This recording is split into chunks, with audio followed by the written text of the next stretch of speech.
news, you sick bastard!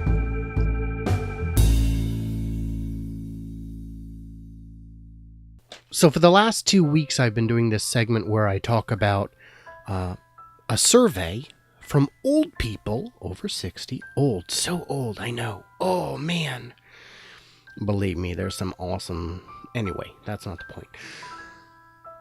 They talk about things you can do to improve your life, and this is part 3 in that segment. So if you're watching this on screen, I'm going to say that I will link the previous 2 segments. Probably won't. I'll say I will. And if you're listening to the podcast, go to the description, and in there you'll find my Twitter and Facebook and all kinds of links, but probably not links to those segments. Who knows? You know, I'm just kind of a dick that way. So this is section 3, items 11 through 15. So this is exciting. This is a survey was done of people over the age of 60, asking them what life advice they would give to people under the age of 60. Here we go. Number 11. We have one time on this earth. Don't wake up and realize that you are 60 years old and haven't done the things you dreamed about. So, when I was in my 20s, I realized, you know what? I've always wanted to see the Great Wall of China. So I went to China and I walked on the Great Wall. It was pretty cool. I took pictures. They ended up in a gallery. I sold some. Looking back on that, it feels like a lifetime ago. It feels like someone else's lifetime ago. But it was amazing. You know, I wanted to travel. I wanted to buy a Viper. And for both of you listening, you probably know that I did. Oh, showroom new, cherry red. Drove it off the floor and pretty much directly into a telephone pole. And I say that, I didn't literally drive it into a telephone pole. No, it was a light pole. But yeah, it was totaled. So, with that said, my 11 part B would be, don't buy the extended bells and whistles, because you're going to total that shit right quick. But in the 3 months I had it, I did drive 10 or 11,000 miles. But when you got a car that hot, baby, you drive it. I was spending $11 a day on gas, and that was at $1 a gallon. $1.10. I mean, that'd be like today spending $35 a day, $40 a day in gas. Oh, but when you got a car that hot. Number 12. Maybe this isn't as profound as the others, but I think it's important. Floss regularly. Dental problems are awful.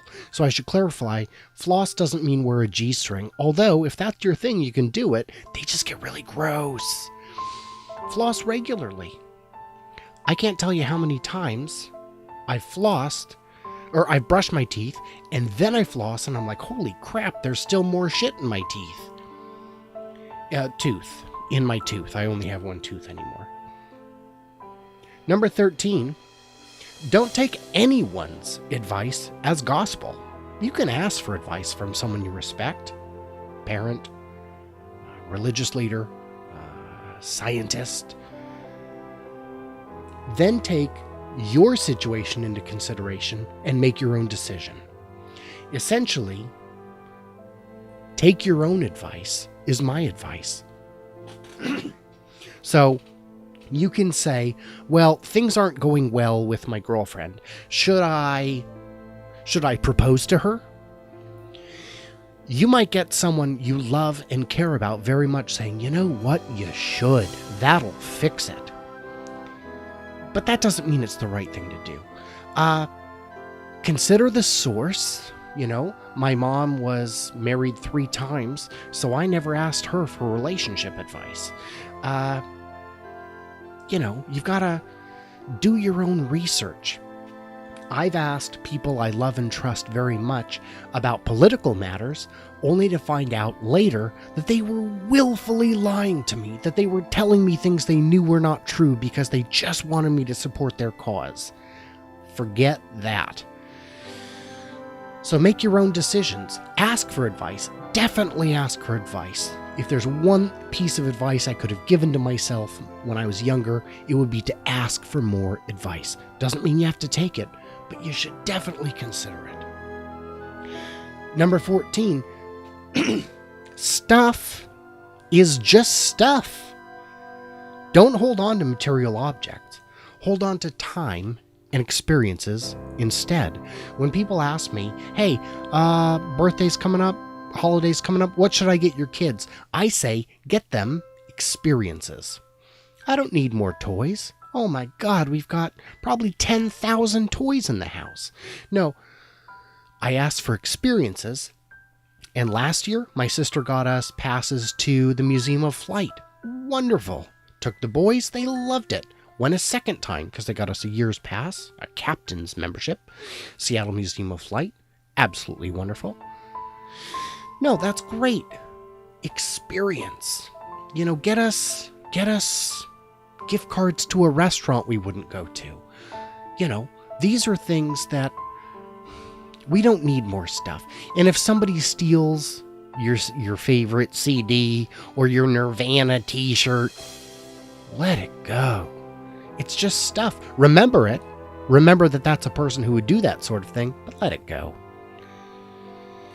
Number 15, the final one for this week in my 4-part series. The joints you damage today will get their revenge later, even if you think they're completely recovered. So I sprained my ankle.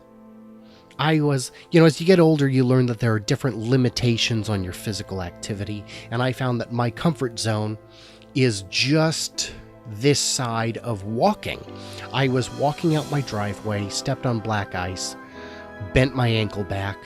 I spent probably 3 months in a walking cast. It was a 3rd-degree sprain, which means it was slightly torn, but it was just messed up enough that they didn't have to do surgery. And the pain was, boy, considering it was only one ankle, I didn't know a human body could experience that level of pain. I was in a walking cast for months. I was on crutches for probably 2 or 3 months. I was in a walking cast for probably 6. And I didn't have insurance at the time, so there was no rehab. And I was in a job that, anyway. That injury pained me for probably 6 years. And even now, when the weather's just right, it still hurts. Any joint you injure will come back to haunt you. Now, clearly, this is advice given to you by people over 60 because no one under 60 thinks about joint pain. So, I'm just thinking that's probably old people speak. So, next week, we're going to go into part 4, which will be the 4th and final part. And if any of these parts have been non-contiguous, it's because I just got more interesting stuff. So anyway, that is health news for this week.